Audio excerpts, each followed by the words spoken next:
Hola. Una virtud de Stefan Zweig, escritor austríaco perseguido por los nazis, viajero por medio mundo y muerto finalmente en Brasil por voluntad propia, es la destilación literaria de lo que quiere contar. Lo dijo él mismo. El inesperado éxito de mis libros proviene, según creo, de un vicio personal, que soy un lector impaciente y de mucho temperamento. Me irrita todo lo difuso y vagamente exaltado, lo ambiguo, lo innecesariamente morboso de una novela, de una biografía, de una exposición intelectual. Solo un libro que se mantiene siempre, página a página, sobre su nivel y que arrastra al lector hasta la última línea sin dejarle tomar aliento, me proporciona un perfecto deleite. 9 de cada 10 libros que caen en mis manos los encuentro sobrecargados de descripciones superfluas, diálogos extensos y figuras secundarias inútiles que le quitan tensión y le restan dinamismo. En su obra, Carta de una desconocida es coherente con sus propias exigencias. Carta de una desconocida. Voy primero a ciertas impresiones, a la subjetividad, al centro de las emociones. Se llora, y una quisiera llorar en alemán. Una historia de obsesión y delirio desbordada en conmoción. No es solo relato, no es solo novela corta, no es solo carta, es la pureza del género epistolar, la confesión, el secreto, un secreter como artificio literario. Un amor desconocido, más grande que sí mismo. Páginas en las que se describe cómo una niña, una pequeña adolescente, se enamora de su vecino y a medida que se convierte en mujer, esa admiración infantil se transforma en deseo y pasión, adoración y mística. Una vida anclada al amor no develado. Si hubiera sido confesado, ¿habría durado toda la vida? ¿Podía revelarse? ¿Se atreve una mujer a confesar su amor con ese discurrir? Un amor no condicionado, sin expectativas, es decir, puro. Ella, la escritora de la carta, es amante del amor. Muy de vez en cuando una lee libros que, más allá de su incuestionable mérito, provocan inmediatamente un arrepentimiento, el de no haberlos leído antes. Es lo que le ha pasado a cada lectora, a cada lector de Carta de una desconocida. Esa novelita corta, intensa, lírica, profundamente psicológica y desquiciantemente perfecta, que publicó en el año de 1922, un año mágico, cuya increíble cosecha no se calibra solo por el Ulises de James Joyce, sino porque el mismo Zweig fue capaz de dar a la imprenta no solamente esta densa novelita epistolar, que es en realidad un larguísimo monólogo de una mujer silenciosa, sino incluso 5 libros más: Amok o El loco de Malasia, Los ojos del hermano eterno, La mujer y el paisaje y Noche fantástica, además de ese magistral relato corto, más corto aún, en el que consolida su modo de indagar psicológicamente en los personajes, La calle del claro de luna.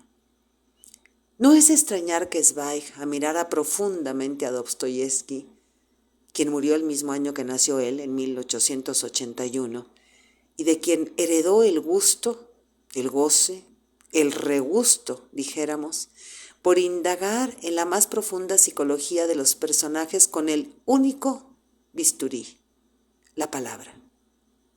Sigo. Como un eco de confesión. Mi hijo murió ayer. Lo dice la desconocida autora de la larga carta que consiste prácticamente en la novela. El hijo es de ella y del escritor que recibe la misiva, pero él no tiene la más remota idea. Se trata de un escritor famoso que vuelve a Viena después de unas vacaciones, justo el día en que cumple 41 años, cuando su criado le entrega muchas cartas y él deja para el final ese paquete con muchas cuartillas. Aunque cada año recibía un ramo de rosas blancas por tal motivo, nunca se había detenido a pensar la razón, como nunca había vuelto a recordar aquellas 3 noches que pasó casualmente con la autora de la carta, quien lo había conocido, siendo niña, adolescente, como ya dijimos, en el mismo portal de las viviendas que empezaron a compartir cuando él llegó a vivir a aquel estudio y ella quedó prendada de él, a la lejana distancia que le permitía su muy distinta condición social. Él se le convierte a ella en una tremenda obsesión sobre la que vuelve en el intrincado monólogo que se permite a lo largo y ancho de toda la carta. Mi hijo murió ayer, ahora lo sé. Ya no me queda nadie en el mundo más que tú, solo tú, que no me conoces. Tú que vives alegre y despreocupado, jugando con los hombres y las cosas. Solo tú, que nunca me has conocido y a quien yo nunca he dejado de amar. Lo dice de ese modo la autora de una carta que sospecha que va a morir, porque la gripe epidémica está asolando y es muy probable que ella vaya a contagiarse. Él, dice la autora de la carta, era un hombre mayor, simpático, mayor para ella y con gafas, el que había imaginado. Es extraño que pudiera descubrir en aquel momento eso que en ti sorprende continuamente. Estoy leyendo la carta, parte de la carta. Descubrí que eran dos personas en una, que eras un joven ardiente y reflexivo, amante del deporte y la aventura, y al propio tiempo en tu arte un hombre altamente culto que había leído mucho y con un agudo sentido de la responsabilidad. Sin proponérmelo, sorprendí lo que todos aquellos que frecuentaban tu trato llegaban a descubrir, que tienes dos vidas. Una de ellas, de todos conocida, es la vida abierta al mundo. La otra, alejada de ese mundo, únicamente tú la conoces. Yo, una niña de 13 años, absorbida por el embrujo de tu atractivo, percibí al primer golpe de vista ese secreto de tu existencia, esa profunda separación de tus dos vidas, y tal dualidad me atrajo poderosamente. La tensión por el amor secreto alcanza niveles insospechados.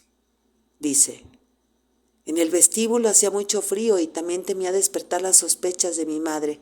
A pesar de ello me mantuve en el puesto de observación durante largas tardes, durante el curso de meses y años, con un libro en la mano y tensa como una cuerda de violín, dispuesta a vibrar al impulso de tu proximidad.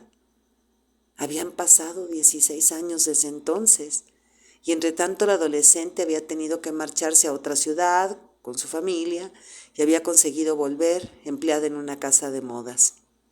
Antes, desde la lejanía, dice, mi vida seguía dependiendo de la tuya. Pero él no sabía absolutamente nada. Compré todos tus libros, continúa la carta. Si en los periódicos se mencionaba tu nombre, el día era considerado festivo. ¿Podrías creerme si te dijera que de tanto leer las obras que escribiste, me las sé de memoria línea por línea? Si durante la noche alguien me despertara y me leyese una frase al azar, continuaría el relato sin equivocarme. Cualquiera de tus palabras era sagrada para mí. El caso es que el corazón se llena de alegría cuando redescubre la luz de su ventana encendida. Ella vuelve tarde tras tarde a la puerta de su amado, sin que éste se percate de su presencia vaporosa, hasta que un día se vuelve a producir el encuentro entre ambos, casual. Y aunque ella había sopesado todas las posibilidades de rechazo, lo que nunca había imaginado es que él ni siquiera tuviera conciencia de su existencia. Dice la carta, ¿no reconociste a la niña que te amaba desde hacía tanto tiempo y en la que habías despertado su sentimiento de mujer?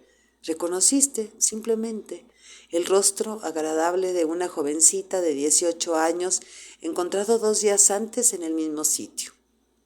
Él la invita a cenar y al terminar, ella consiente ir a su casa. Dice, hoy, por supuesto, comprendo tu asombro.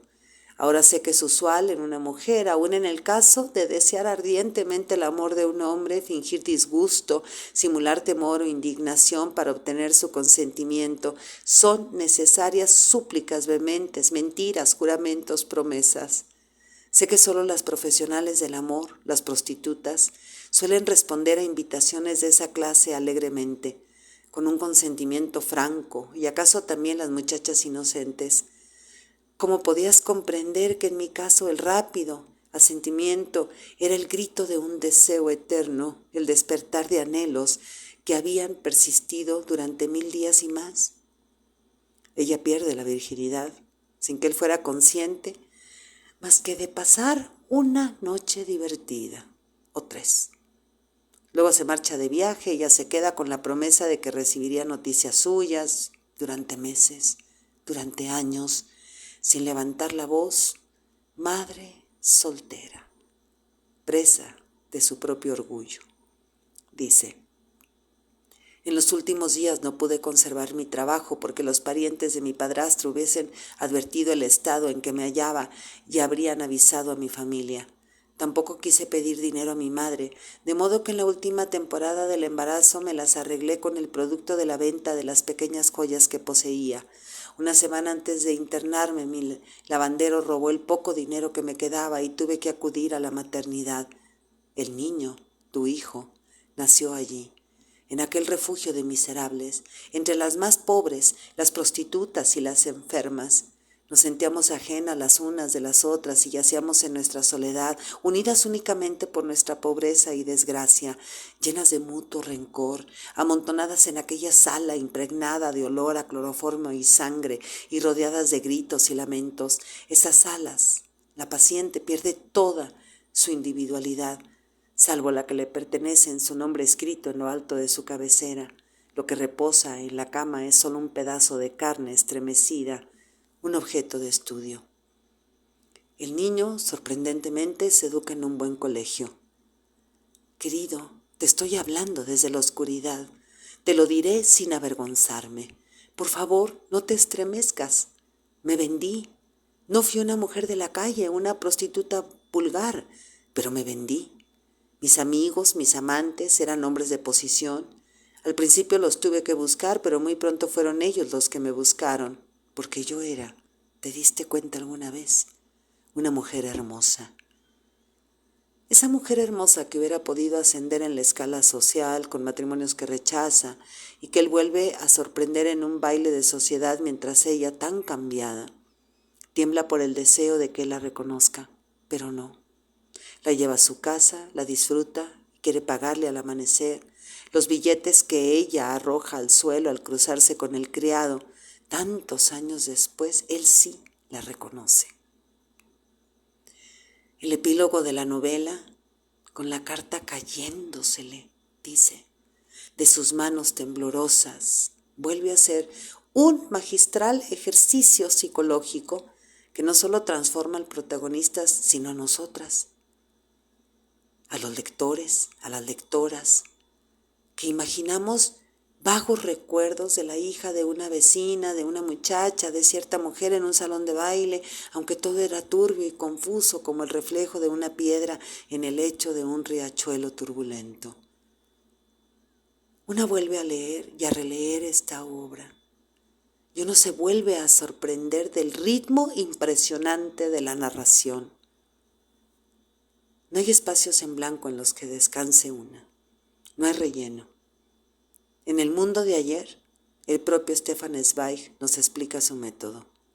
Cito: si a veces alaban el ritmo arrebatador de mis libros, tengo que confesar que tal cualidad no nace de mi fogosidad natural ni de una excitación interior, sino que solo es fruto de este método sistemático mío que consiste en excluir en todo momento pausas superfluas y ruidos parásitos, y si algún arte conozco es el de saber renunciar, pues no lamento que de 1000 páginas 800 vayan a parar a la papelera y solo 200 conserven la quintesencia.